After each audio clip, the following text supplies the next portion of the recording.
Ráno vstaneš, pozrieš účet a účet pozrel späť. Výplata prišla včera, dnes už nevieš, kde je preč. V telke sľuby, správach kríza, každý expert mudruje. A babka pri nedelnom stole zas vládu analyzuje. Na sídlisku expert, každý druhý na všetko. Jeden rieši na to, druhý bitcoin, tretí pivo s desiatkou. V autobuse ticho, len TikTok reve nahlas. A revízor príde vždycky vtedy, keď nemáš. Diaľnice jak nekonečný tutoriál bez konca. 30 rokov stavby, stále jedna nová záplata. Mladý chce byť, tak nech vyhrá lotériu, alebo nech býva s mamou do 40-ky v paneli. A každý hovorí, za našich čias bolo lepšie.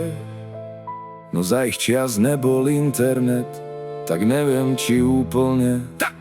Tak vítaj na Slovensku, brat môj, kde humor drží národ nad vodou, kde nadávaš na systém pri pive a ráno ideš makať zas poctivo, kde každý chce odísť preč, ale keď odíde, chýba mu treska a rezeň. Tak vítaj na Slovensku zas, kde aj depresia má folklórny hlas.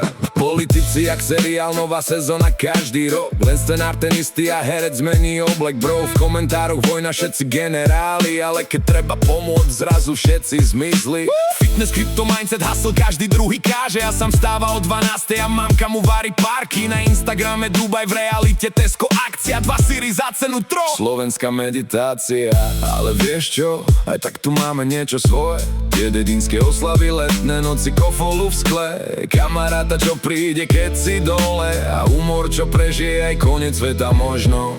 Tak vítaj na Slovensku, brat môj, kde sarkazmus je druhý rodný jazyk, kde sa smeješ, aby si nezbláznil sa, a každý deň je trochu chaos, trochu zázrak. Tak nalej ešte jednu, nech hrá beat, nech paneláky vibrujú do ulic, lebo aj keď pičujeme non-stop každý deň, v hĺbke duše vieme, toto je náš kraj len.